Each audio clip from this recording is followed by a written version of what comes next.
вақте мехостам як барномаи дигаре пешкаши шумо намоям ва ногаҳон дар саҳифаи интернетӣ ба як ҳикояе рӯбарӯ шудам.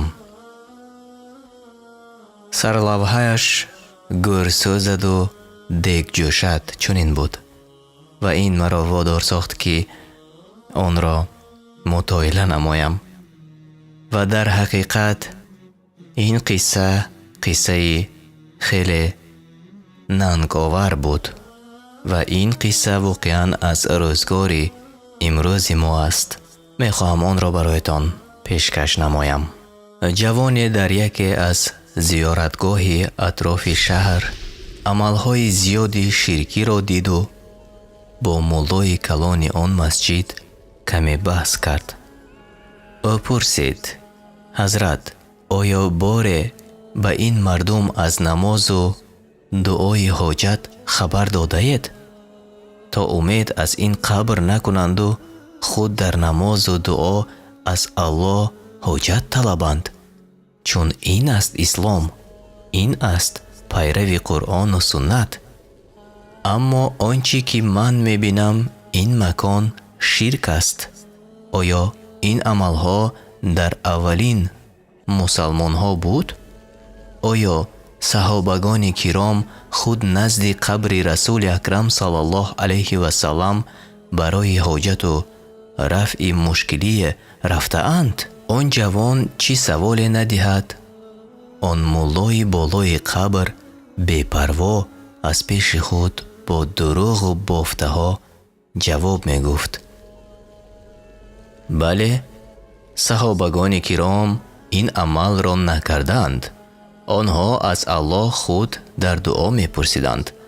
аммо фалон азизи худо як-ду аср пеш инро дуруст гуфтааст. агар саҳобагону соҳиб мазҳабон фоидаи ин амалро медонистанд, албатта мекарданд. шояд манзури он мулло пулу моли бедарду миёни аз зиёратчиҳо ба даст меовардааш буд. ҷавон хост тибқи сураҳои Қуръону ҳадисҳои набавӣ бо он муллои сари қабр нишаста баҳс кунад, вале ӯ ба ғазаб омаду гуфт: гӯш кун эй салафӣ, дига масҷиди ман наё, омади занг мезанам, меоянд мебаранд говсудуд менан. ту мана намедонӣ ки ман киюм ҳолӣ? ин масҷиди ман, чие ки гуфтум ҳаму туғияй, фаҳмидӣ? пас он ҷавон назди олими ҳаққӯе рафт ва аз саволу ҷавоби доштаашон бо он нафар ба ӯ хабар дод ва пурсид ки: ҳазрат, оё касе аз Қуръону суннати набавӣ огоҳ аст ва мехоҳад зидди ширк баҳс кунад? аз мазҳаб хориҷ ва салафиву ваҳобӣ мешавад? магар 4 мазҳаби аҳли суннат пойбанди Қуръону суннати набавӣ нестанд, ки ин мулло худ аз шиягон пайрав асту маро салафӣ ва ваҳобӣ гуфта аз масҷид ки хонаи Аллоҳ аст пеш кард? оё он аъмоле ки аз Қуръону суннат нест, саҳобагони киром онро ширк медонистанд? ин замон пайравӣ аз ислом гаштааст? охир ин муллоҳо барои пулу мол шуда мардумро ба ширк мебаранд? олим гуфт: бале писарам, аз ғайри Аллоҳ пурсидани мадад ширку амали куфр аст. ин номуллоро падараш пеш аз муфтӣ шудан замоне аз ҳисоби он қабр соҳиби пулу моли зиёд гардида буд. ин писараш ки маззаи пули бедарди миёнро ки чашидааст, чӣ мисоле наори қабул нахоҳад кард?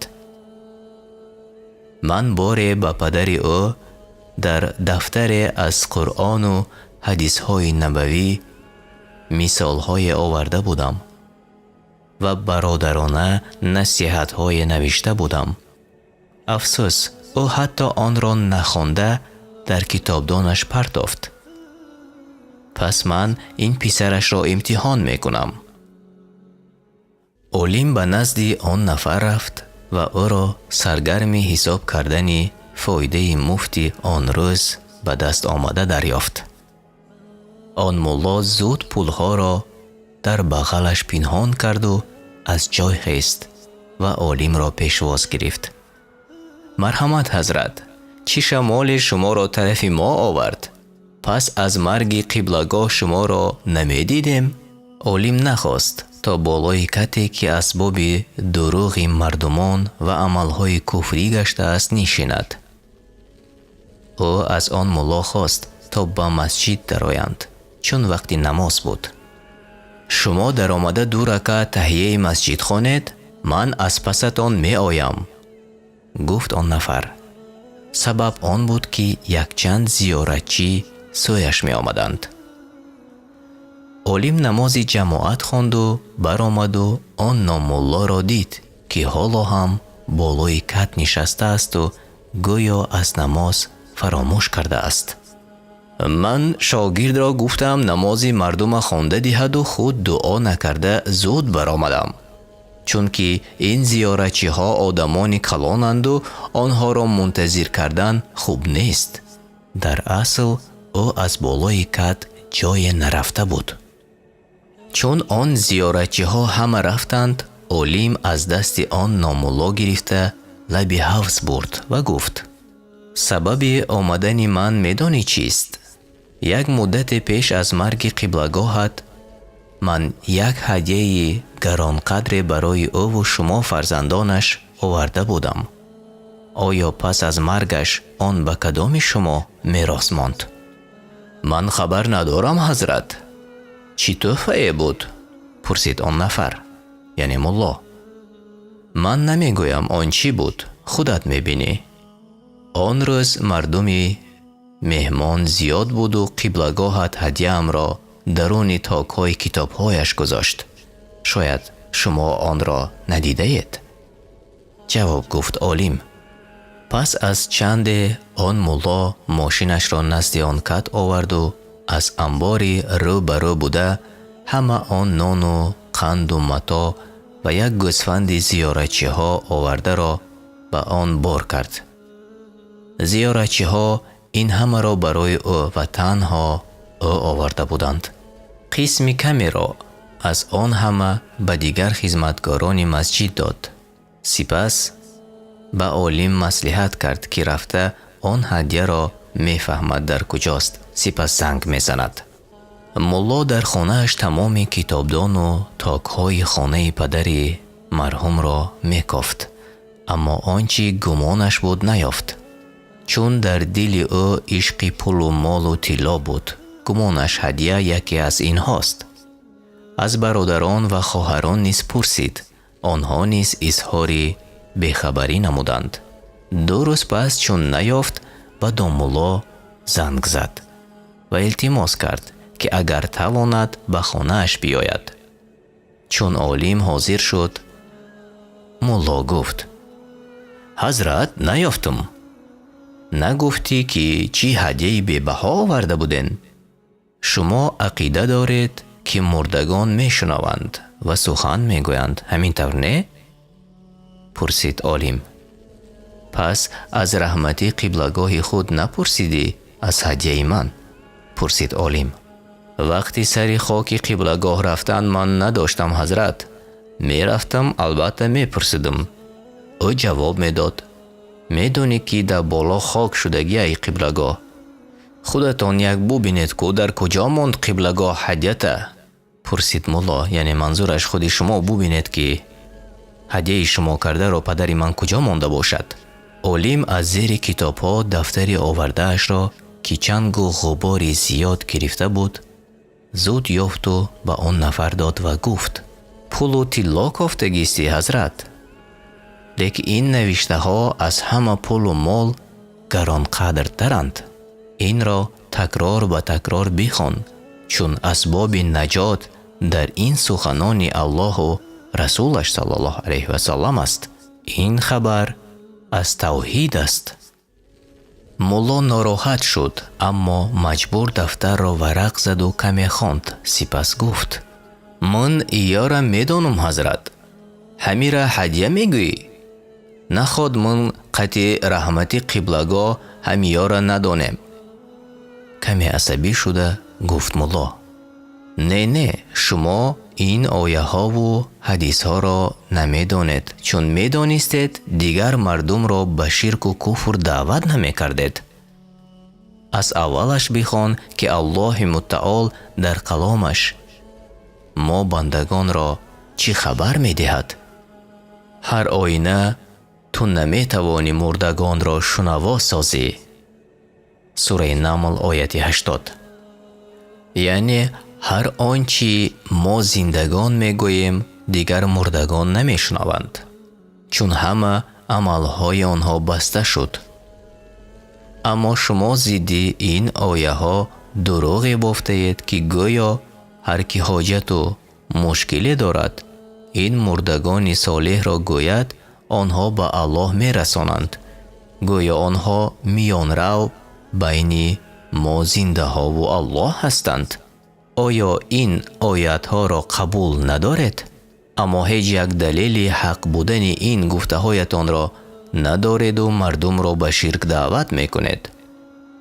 ин ширк аст, додарам. ҳоло фурсат дорӣ, бас кун ин амалро.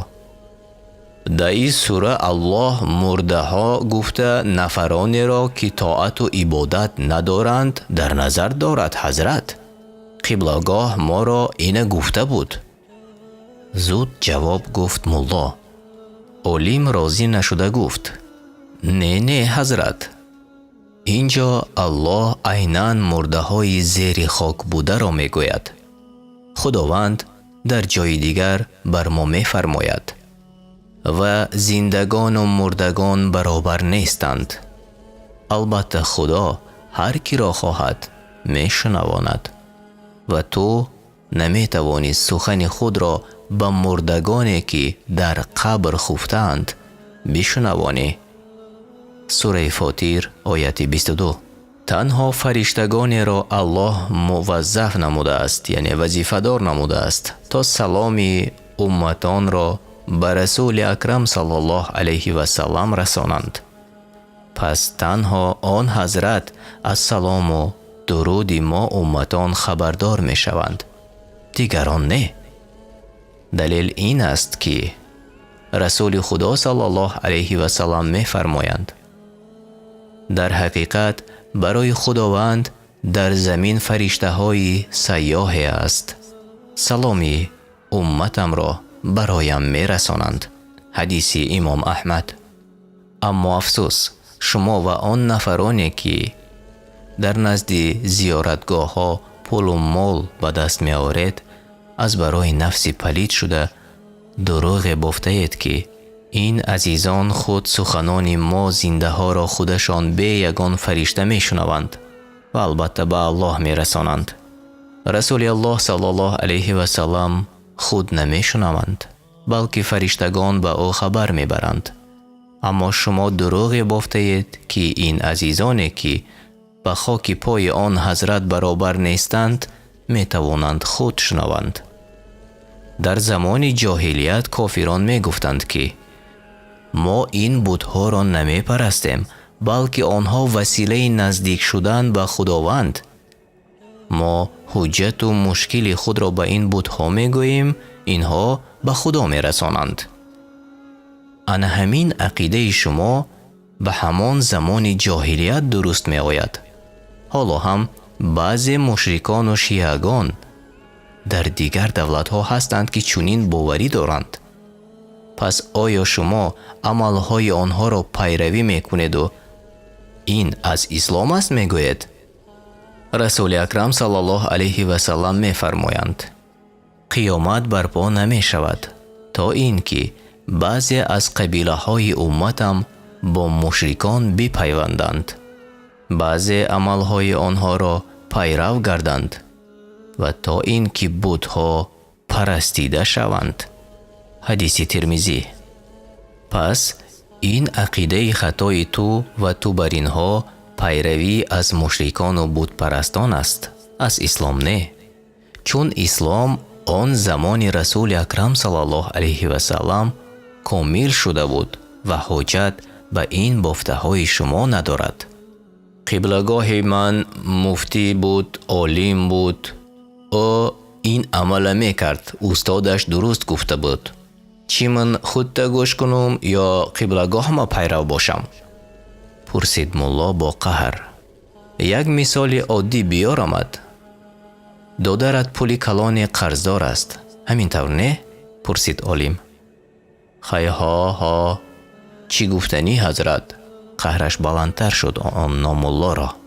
کنی گوی که سری قبر این حضرت مولانا و یا قبلگاهت رفته دعا کرده مدد طلبیده اید؟ باز پرسید عالم. چندین دفعه رفتیم. همی دادرچه مده نصیبش همی بود است حضرت. جواب گفت ناملا. دیدی دادر، جسم پدر مرحومت حالا خنک نشده بود و او میان شما و الله میان رو شده نتوانست تا دادرت از قرض و بلا آزاد شود. اما تو با مردم میگویی که قبری که صاحبش صدها سال پیش مرده است میتواند مدد کند.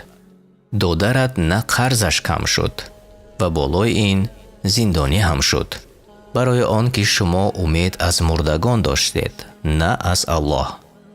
اگر عقیده درست می بود دادرت نجات می یافت. این صفت مسلمان نیست طلبیدن از غیر الله کاری را که به آن قادر نیست. دوام داد عالم. پسرت چی؟ پسرت با مواد مخدر زندانی شد یا نه؟ بدان که پول و مالی که حق تو نیست غنیمت خود می شماری. یعنی مالی که برای تو حرام است خانه‌ات می بری و زن و فرزندانت را می دهی. دیگر آنها از پی رزق حلال نخواهند گشت. آن پسرت هم خواست مواد مخدر فروخته پول و مال کلان صاحب شود، ولی الله او را شرمنده کرد.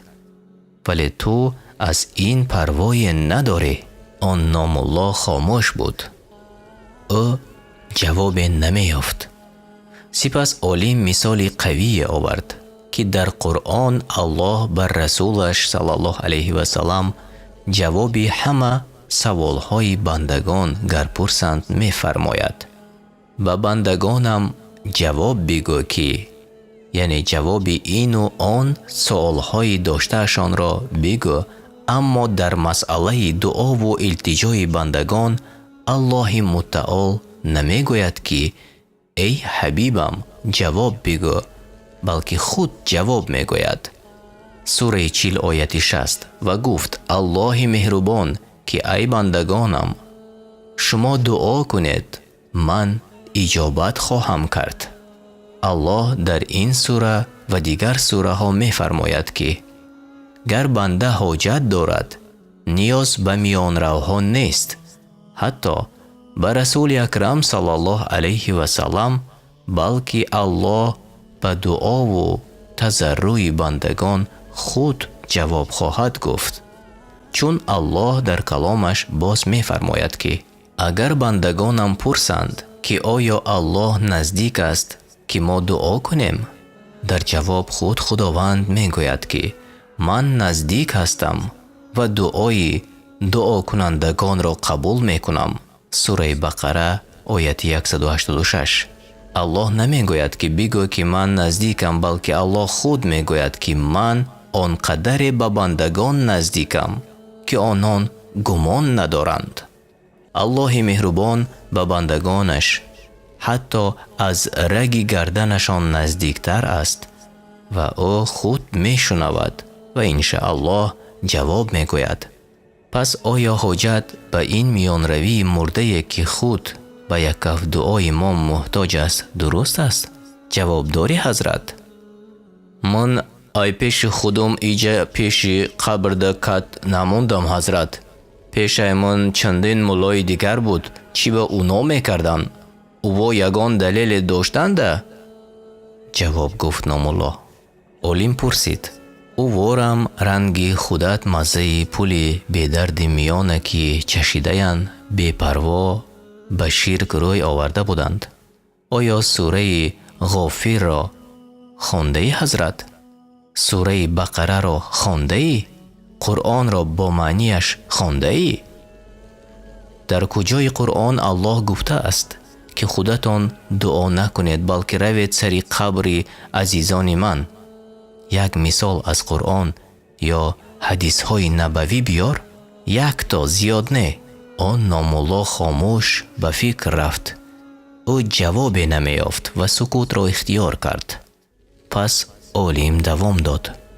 سالها کابی نمیابی.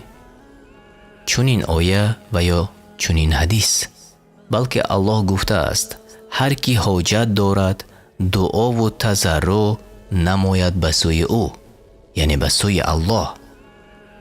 آن نامالله به فکر رفت و این مرتبه سخت خشمگین شد و گفت: حضرت، من خود تا عالم گمون میکردم، نیکم خودت به فکرم سلفی یا وحابی شده چی؟ نخواد همو حضرت دامالله چینی تو ندونه. او میگه درست ای کو ای حضرت های درون قبر بودگی بزرگان، الله ایا را وسیله مینه و دعای مردم قبول مینه. همان دامالله هم از عقل خود میگوید و یا از کدام قبر امیدی پول و مال دارد. زنگ زده کنی حاضر از او پرس که آیا دلیل از قرآن و حدیث های نبوی دارد؟ و الا در قرآن که این شرک گفته شده باشد رسول اکرم صلی الله علیه و سلم شرک گوید، دیگر که حقوق دارد درست گوید. مگر نفرانی که سخن الله و رسولش را قبول ندارند؟ میگویی که سلفی و یا وحابی شده ای، اما آیا صاحب مذهبی ما امام اعظم وحابی بود؟ آن زمانها وحابی نبود کو؟ آیا او این عمل را درست است گفته است؟ آیا او نزد قبر کدام عزیز خدا مثل تو کت گذاشته رزق و روزی جمع کرده است؟ دلیل که نداری ما برای تو سلفی و وحابی میشویم. از الله نمیترسی؟ از همان 10,000 سامانیه که در زیارتگاه هر روز جمع می شود می بینم که خانه با دبدبه ساختی، ماشینی نو خریدی. آیا زیارتچی ها به تو می گفتند که این پول و مال و متاع را ما به شما آوردیم؟ اگر نگفته باشند آیا خیانت نمی شود؟ این کاری تو از برای نفس پلیدت که دیگر سیر نمی شود میگویی که مردم البته پول و مال و متاع بیارند حاجتشان برآورده می گردد. چون آوردند به خود میگیری. اگر ایمان می داشتی به خیر کنندگان می گفتی برده به یتیمان و مسکینان و حاجتمندان خیر کنند، چون این را الله در کلامش فرموده است. تو بر اینها چون همون آخوندهای شیعه می خواهید با هر دروغ زیادتر پول و بایگری جمع آرید. تنها این سخنان آخرین را آن نامالله شنید و رنگ رویش دیگر شد. او گویا سخت ترس خورده باشد. با آواز لرزان گفت: حضرت، من ای پول و مال طاقه نمی خورم. ای پولا را ای بالا چندین خورنده دیگر هست. ای کمیته دینی حکومت ناحیه رودکی میخرن، مفتیات میخرن. اگر حقی او را نتیم من میگرن ایجا. رئیس پیشینه شهر روی خاطر بوام من مانده بود ایجا. حاضر که او نیست یک چند نفر تای چشم کدیان. وظیفه من فهمیدی؟ بیا یک مصلحت. هر ماه من خودت یک مقدار سوم خوراک ها و متاع و یگان گاو و گوسفند میتم تا تو خب کو. به اینم بعضی مردم از توحید با خبر شدیند و خودشون در نماز و دعا از الله حاجت میطلبند و دیگر پیش ما دعاگری نمیان. من او آمدن گیرن حقی تو را میشه. قبول داری حضرت؟ پول و مال و گوسفندت از سرت ماند. تو از الله بیترس و مردم را به شرک تشویق نکن. این وظیفت روزی از سرت میمانه و این دنیا را ترک میکنی. پس نزد الله چی جواب خواهی گفت؟ وظیفه مولا و امامان این میراثبری رسول اکرم صلی الله علیه و سلم باید باشد، اما تو بر اینها имрӯз мулло ву мусалмонҳоро шарманда карда истодаед? Гӯр сӯзаду дег ҷӯшад. Шиор ба худ кардаед имрӯз, аммо рӯзе дар пешгоҳи илоҳӣ шармандаву рӯсиёҳ хоҳед шуд. ба мардум ҳақиқатро аз Қуръону суннат бигӯ ва бофтаи худу ким кадом номуллои дигарро ба ислом начаспон. Инро гуфта олим аз хонаи он номуллои дурӯғгӯ берун шуд. аз он рӯз пас номулло дар маъракаҳо танҳо ва танҳо ғайбату сиёҳкунии он олимро мекард. аммо ин сабаб шуду баъзе муридҳояш аз ӯ рӯй гардониданд. ҳатто як нафаре ки як муддат ронандаи ӯ буд аз ӯ рӯй гардонид. ӯ назди олим дар маъракаи бахшиш пурсид ва гуфт ки ҳазрат, ӯ пири мо як бангиай, ҳар рӯз бангу чарсу чақида назана намешаш. як ду се нафар шида имтиҳонаш кунед. илме надорад, чунки замонои падарашда қатъи бангиёву хулиганон мегашту парвои аз илми исломӣ надошт. рӯи хотири падараш муллои он масҷиду муфтии ноҳияаш мондану бадномкунандаи муллоҳо шид. чӣ кор кунем, ки ин замона минбари расулуллоҳ саллаллоҳу алайҳи васалам ба ҳамин хел одамон расида. ино тайёранд аз барои нафси палиди худ имонашонро фурӯшанд. ҷавоб гуфт олим. ӯ пири ман медонӣ ки ҳаҷ нарафтанаш сабабаш чист? ӯ метарсад ки агар ҳаҷ рава, ягон муллоро ҷошта муваққатан мемонаву ӯ фоидаи калони аз зиёратчиёра мебина. пас шояд он нафар дигар аз ин масҷид нарава, балки пири мана дигар масҷид равон кунанд. агар дигар масҷид равонаш куна, ӯ дигар муллогира мепартоя, пора мета, то ӯра ҳаҷ равон накуна. ҳатто додару писарушда боварӣ надора. додараш боре як насиҳаташ кард, ӯро аз масҷид пеш кард ва гуфт ки масҷиди ман наё дига. ин масҷиди манай гуфта қатъи чандин намозхонам даст ба гиребон шуда гиай. фақат худуш кассаҳои гирди қаброра мекушояву пулора кисашда мезана. ҳамон рӯзои ҷумъа суме ки ҷумъахона мепартоянд маҷбурай да фоида гузарона, чӯе ки ӯ маблаға эълон мекунад ки фалон қадар сум ҷамъ шид. чунки дигар масҷидо ин қадар фоидаи калон надора. якчанд моҳ пеш, як ҳафтада ё як чоршанбеда аз зиёратчиҳо 64 000 сомонӣ фоида шуда буд. иша ман худам дидам, чунки ӯ пулора ман дадод то масолаи сохтмонӣ харида хонааш барам. дигар ҳафтаҳоша намега. аммо як рӯз як автобус мусалмонони Ҳиндустон омаданд. пас аз рафтанашон мулло сару самовор дарав мана гуфт меравем. дар роҳ як банча доллара баровардану ҳисоб карду дар кисааш зад. он рӯз аз хурсандира дар курташ намеғунҷид. маълум буд ки зиёратчиҳои ҳинду бовар карда ӯ пулора барои ободии масҷид дода буданд, аммо мулло хонаша таъмир сар кард. баъзе зиёратчиҳо меоянд мехоҳанд ягон гӯшаи масҷида таъмир ё айнавсозӣ кунанд. и пирум пули ӯворо дар кисааш мекунаву каседа намега. инашам чандин маротиба ман дидум. як рӯз зиёратчие як гови калоне овард. мулло аввал хост гова хонаш бара. як намозхони маҳаллагӣ и кораша диду гуфт: мулло шарм намедорӣ? ҳамин маҳаллада хеле сағираву мискин ҳаст. агар аз Аллоҳ тарси гова кушта ба онҳо тақсим кун. мулло хашмгин шуду гова гардонида ба масҷид фармуд дароранд. аммо мана зуд равон кард рафта як хизматгоре ки гову мол мекушт биёрам.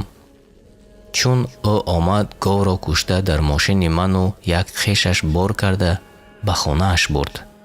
касе агар сабаби таъмир накардани гирду атрофи масҷида пурса, касе агар дар ягон масъала қатиш баҳс куна, او را در وهابی یا سلفی گفته یا از مسجد پیش میکنه و یا زنگ میزنه ملیسه ها اومده میبرنش.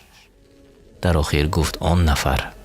عالم با اندوه زیاد گفت که این ملا و پیشواهای بی علم و بی ایمان و از پیش خود هر گونه فتوا میدادگی طبق حدیث های مبارک رسول اکرم صلی الله علیه و سلم نشانه های آمدن قیامت خواهند بود. رسول اکرم صلی الله علیه و سلم در حدیث های مبارک خود اوید به نشانه های قیامت از پیشوا و ملا و مفتی های گمراه کننده و بی علم خبر داده فرمودند زمانی می آید که خواندن و گرفتن علم برای مقصدهای دنیوی حاصل می شود. روایت ترمذی رقم 2211. زمانی می آید که مردم پیدا شوند به نام دین دروغ ها گویند تا مردم گمراه شوند. مسلم رقم 1822. زمانی می آید که مسجدها زیاد و با نقش و نگار می شود اما در داخلش نمازخوان کم است. ابو داود 449. زمانی می آید که ملا و مفتی های جاهل پیدا می شود و با فتواهای نادرست مردم را گمراه می کنند. بخاری رقم 100. زمانی می آید که کسی توجه و پروا نمی کند که آنچه را به دست آورده است از حلال است یا از حرام.